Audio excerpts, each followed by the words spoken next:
날마다 쓰는 나의 신앙일기 TV 데일리 큐티 나무향기입니다. 오늘 함께 묵상할 성경 본문은 마태복음 12장 9절에서 21절입니다. 거기에서 떠나 그들의 회당에 들어가시니 한쪽 손 마른 사람이 있는지라 사람들이 예수를 고발하려 하여 물어 이르되 안식일에 병 고치는 것이 옳으니이까? 예수께서 이르시되 너희 중 어떤 사람이 양 한 마리가 있어 안식일에 구덩이에 빠졌으면 끌어내지 않겠느냐? 사람이 양보다 얼마나 더 귀하냐?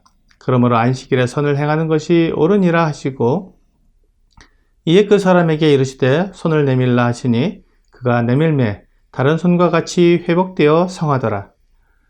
바리새인들이 나가서 어떻게 하여 예수를 죽일까 의논하거늘 예수께서 아시고 거기를 떠나가시니 많은 사람이 따르는지라. 예수께서 그들의 병을 다 고치시고 자기를 나타내지 말라 경고하셨으니 이는 선지자 이사야를 통하여 말씀하신 바 보라 내가 택한 종 곧 내 마음에 기뻐하는 바 내가 사랑하는 자로다. 내가 내 영을 그에게 줄 터이니 그가 심판을 이방에 알게 하리라. 그는 다투지도 아니하며 들레지도 아니하리니 아무도 길에서 그 소리를 듣지 못하리라.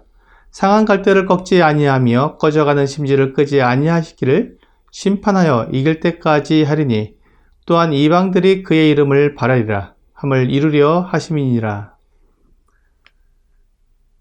이스라엘의 안식일은 금요일 오후 해질 때부터 토요일 오후 해질 때까지입니다.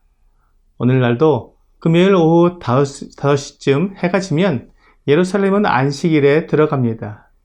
이렇게 되면 모든 상점이 문을 닫고 버스와 같은 대중교통도 다니지 않습니다. 사람들은 자동차를 운행하지 않습니다. 또한 한 집안에서 요리도 하지 않습니다.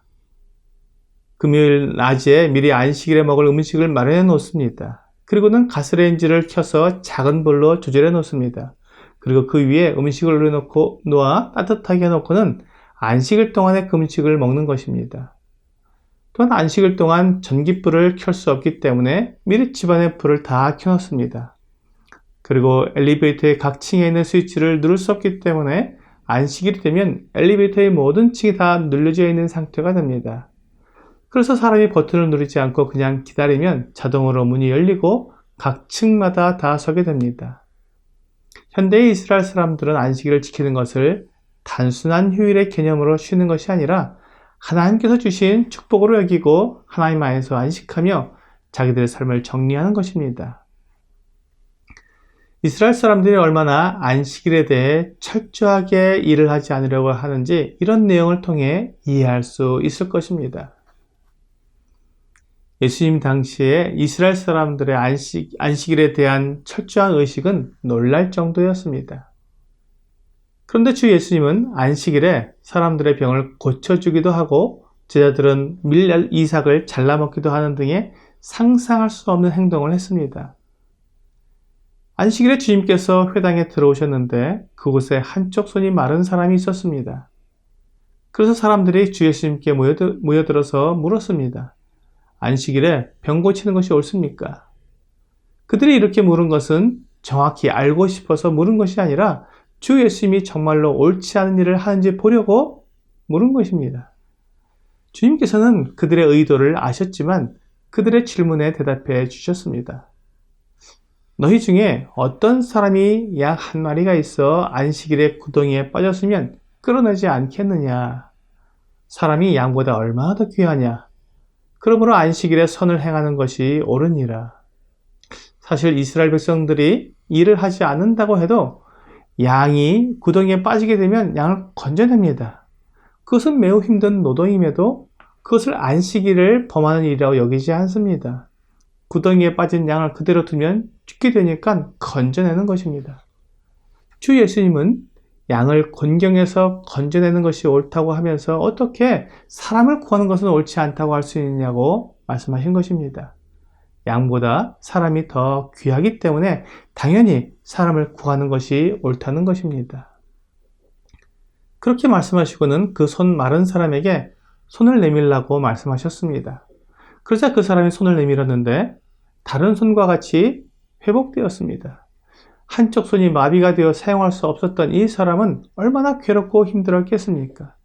그런데 그 사람의 손이 회복되어 정상적으로 사용할 수 있게 되었으니 그 사람에게는 참된 안식이 주어졌고 진정한 안식일을 경험하게 된 것입니다. 하지만 그 모습을 지켜본 바리새인들은 어떻게 하면 예수를 죽일 수 있을까 의논을 했습니다. 그들의 눈은 보아도 보지 못하고 그들의 귀는 들어도 듣지 못한 사람들이 된 것입니다. 주 예수님의 능력을 보았으면 그분이 하나님의 아들이라는 것을 알아야 했고 주 예수님이 말씀하신 것을 들었으면 무엇이 진리인지 깨달아야 했는데 그들은 오히려 그 모든 것을 뒤틀어 버렸습니다.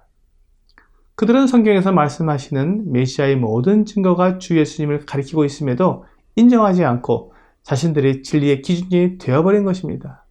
하나님도 성경도 그들의 생각에 맞지 않으면 진리가 될 수 없었습니다. 그래서 주 예수님을 죽이려고 한 것입니다. 그러자 주 예수님은 그들을 떠나셨습니다. 그리고는 주님을 따르는 많은 사람들을 돌보셨습니다. 그들의 병을 다 고쳐주셨습니다. 하지만 자기를 드러내지 못하게 잠잠하도록 말씀하셨습니다. 그것은 이사야 선지자가 예언한 대로 하나님의 종은 자기를 드러내지 않기 때문에 사람들이 듣지 못하게 되지만 그분은 상한 갈 때도 꺾지 않으시고 꺼져가는 심지도 끄지 않으시는 분임을 말씀하고 있습니다. 이제 주 예수님은 이스라엘에게 버림을 받고 오히려 이방이 주 예수님을 바라게 된다는 말씀을 하신 것입니다. 주 예수님은 이스라엘의 구원자이실 뿐만 아니라 이방 민족의 구원자가 되시는 것을 알 수 있습니다. 하나님은 이스라엘의 하나님뿐만 아니라 이방인의 하나님도 되십니다. 하나님은 모든 민족의 하나님이시기에 모든 민족을 구원하시는 구원자가 되시는 것입니다. 주 예수님이 나의 구원자가 되시기 위해 나에게 필요한 것은 손 마른 자가 주 예수님의 말씀에 순종한 것처럼 주 예수님의 말씀을 믿고 순종하는 것뿐입니다. 오늘의 적용 질문을 보겠습니다. 내 마음에 순종하지 못한 말씀은 무엇인가요? 주님이 떠나가시기 전 말씀 앞에 순종해야 합니다. 주 예수님께서 사람들에게 말씀하시는 것은 회개하고 주 예수님을 믿음으로 죄 용서를 받으라는 것입니다. 만일 이 놀라운 은혜의 말씀을 믿지 않고 거부하며 바리새인들처럼 내 생각에 빠져서 하나님의 구원의 복음을 순종하지 않으면 주님께서 그들을 떠날 수밖에 없습니다. 오늘 주 예수님께서 하나님의 아들이시며 나를 구원하시는 구원자이심을 믿고 주 예수님 앞에 나의 모든 죄를 회개하여 죄사함을 받게 되기를 주 예수님의 이름으로 기도합니다.